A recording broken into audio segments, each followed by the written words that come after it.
اعوذ باللہ من الشیطان الرجیم بسم اللہ الرحمن الرحیم۔ برادران اسلام، آج ہم ضیاء النبی شریف کا 107 نمبر شروع کر رہے ہیں۔ درس نمبر 107 کے اندر ہم آپ کو بتائیں گے کہ نسب قحطان کے بارے میں۔ حضور ضیاء الامت رحمۃ اللہ تعالیٰ علیہ نے اس کے بارے میں بھی لکھا ہے۔ ہم نے آپ کو بتایا تھا پچھلے دروس کے اندر کہ اوس اور خزرج دو بھائی تھے، ان کے جد اعلیٰ کا نام قحطان تھا۔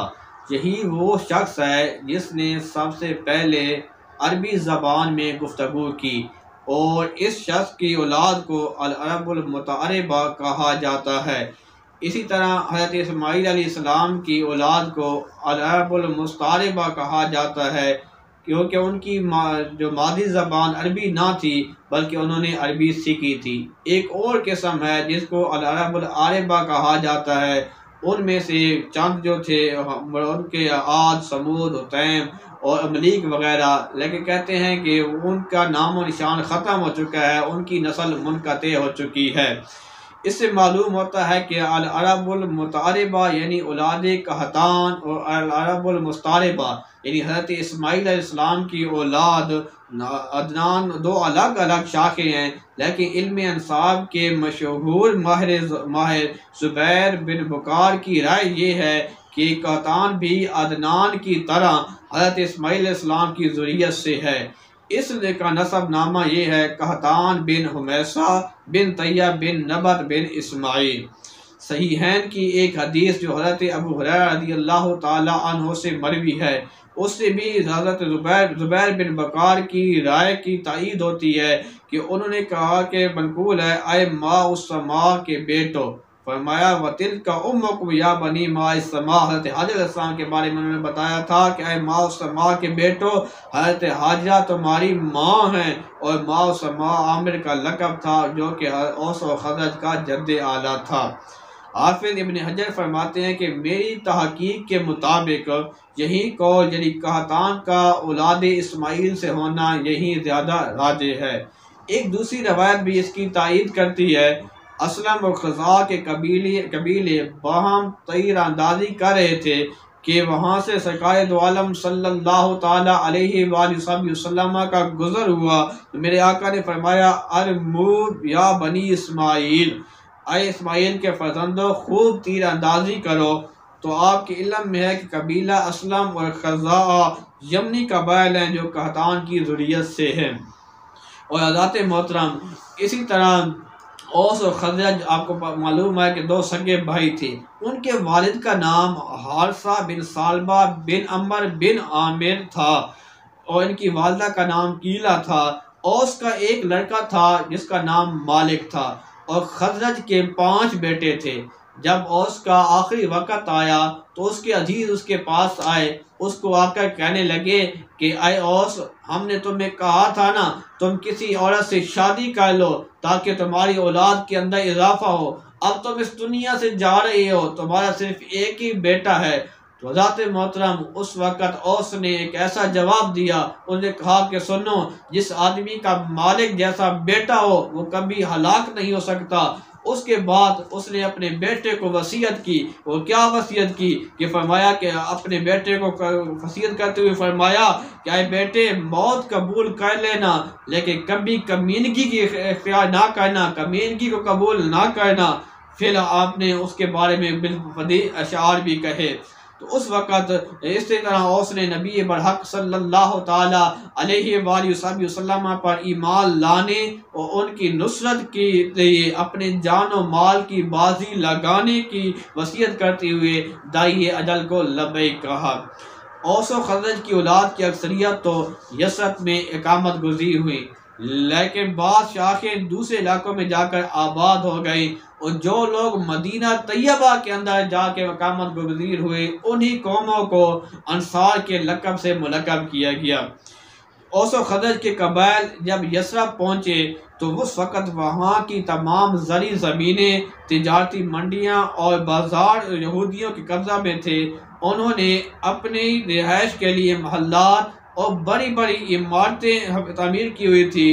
اس کے علاوہ انہوں نے چھوٹے قلعے بھی بنا لیے تھے تاکہ اگر کسی وقت کسی قوم کے لیے جنگ کی نوبت آئے تو وہ ان کے اندر معجزہ زن ہو کر اپنا دفاع کر سکے۔ عددی قوت اور مادی وسائل کے ان کے پاس فراوانی تھی۔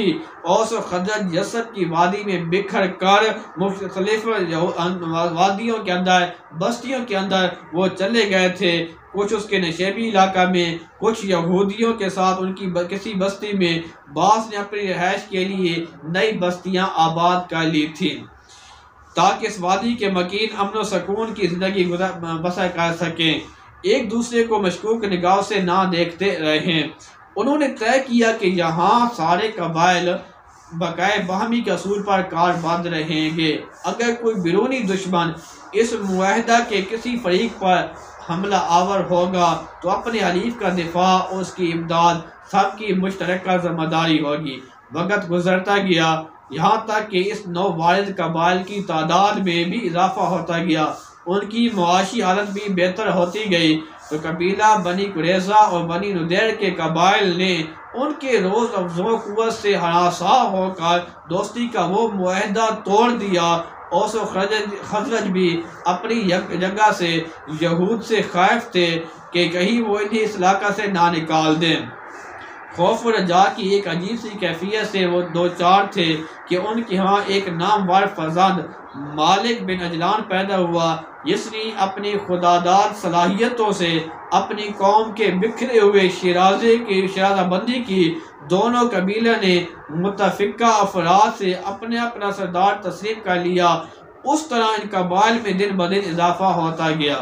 اسی اثناء میں ایک واقعہ رونما ہوا جس نے حالات کا رخ پھیر دیا۔ مالک کے زمانہ میں یہود کے قبائل کا بادشاہ الفیتون نامی تھا، جو پہلے درجے کا فاسق و فاجر تھا۔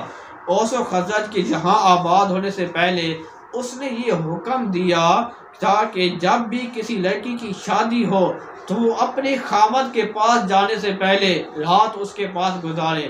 اسی طرح ایسا ہوتا رہا۔ ایک وقت ایسا آیا کہ اس وقت جو آدمی ایک تھا جس کا نام مالک بن عجلان تھا، اس کی بیٹی کی شادی کی جب باری آئی تو اس وقت اس کی بیٹی بڑی پریشان ہوئی۔ ایک مرتبہ وہ اپنے باپ کی طرف گئی تو اس کی جو پنڈلیاں تھیں وہ ننگی ہوئی تھی۔ باپ یہ دیکھ کر آگ بگولا آ گیا، اس کے اوپر غصہ ہونے لگا کہ تم نے ایسا کیا کیا ہوا ہے۔ اس نے کہا کہ ابا جان، ایک پنڈلیاں میری ننگی ہوئی ہیں، تم اتنے آگ بگولا ہو رہے ہو، غصہ ہو رہے ہو، تو آپ کو معلوم ہے کہ آج رات میں نے کہاں کو گوانے جانا ہے۔ ذات محترم اس وقت مالک نے کہا کہ تمہیں پریشان ہونے کی ضرورت نہیں ہے، میں ایسا موقع نہیں آنے دوں گا، میں دیکھ لوں گا کہ کیا ہونے والا ہے۔ تو برادران اسلام، اس وقت جب اس کو بیٹی کو عورتیں تیار کر کے اس بادشاہ کے پاس لے جانے لگی تو اس کے بعد مالک نے کیا کیا کہ عورت کا لباس پہن کر ان عورتوں کے ساتھ چلا گیا۔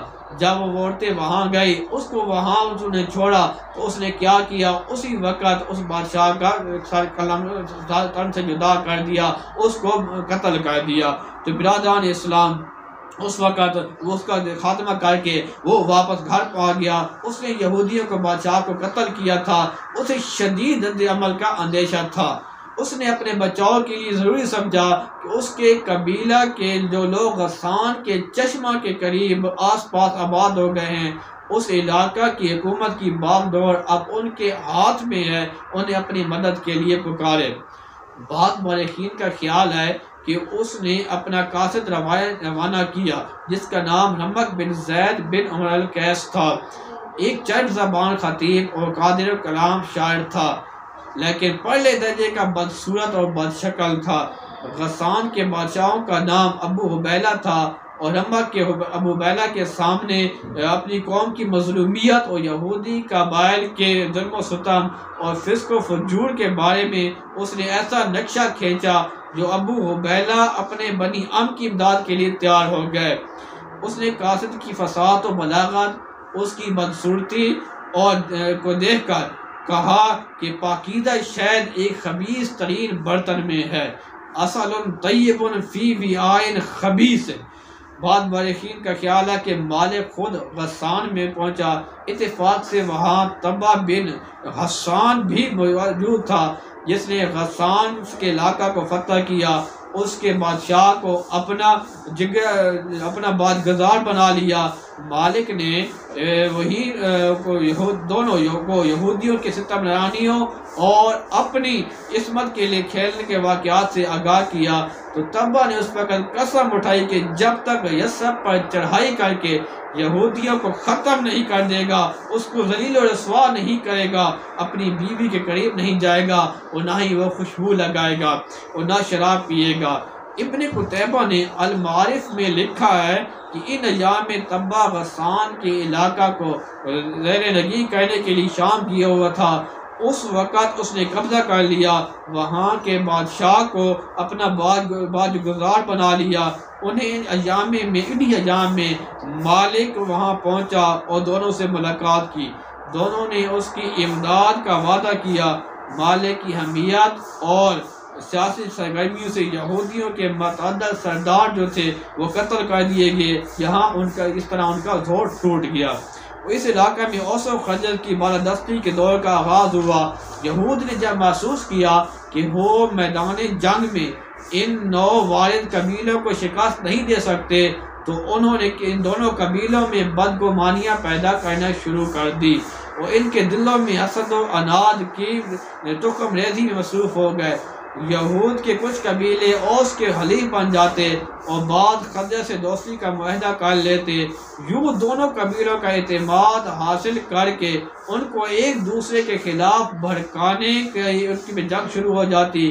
کشتوں کے پشتے لگ جاتے، خون کی ندیاں بہنے لگتی۔ اس طرح انہیں آپس میں لڑا کر ان کی قوت کو کھوکھلا کرتے رہتے، ان کی دولت کو دونوں ہاتھ سے لوٹتے۔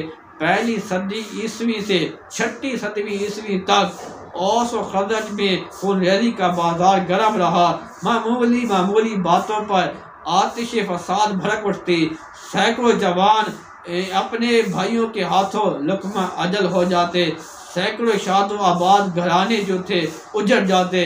ان تمام خون ریزیوں کے پس پردہ یہود کی مکاریوں اور سازشوں کی روح فرسا جو دستانِ کار فرما تھی۔ یہ تھے برادران اسلام ان کا تذکرہ جو ہم نے آپ کے سامنے کیا۔ انشاءاللہ تعالیٰ آگے ہم اسی موضوع کو اگلے درس کے اندر لے کے جائیں گے۔ اللہ تعالیٰ ہم سب کو نبی علیہ الصلوۃ والسلام کے عہد کے لوگ، نبی علیہ الصلوۃ والسلام کے زمانہ کی جو واقعات ہیں وہ آپ تک پہنچاتے رہنے کی توفیق عطا فرمائے۔ وما علیہ الا البلاغ المبین۔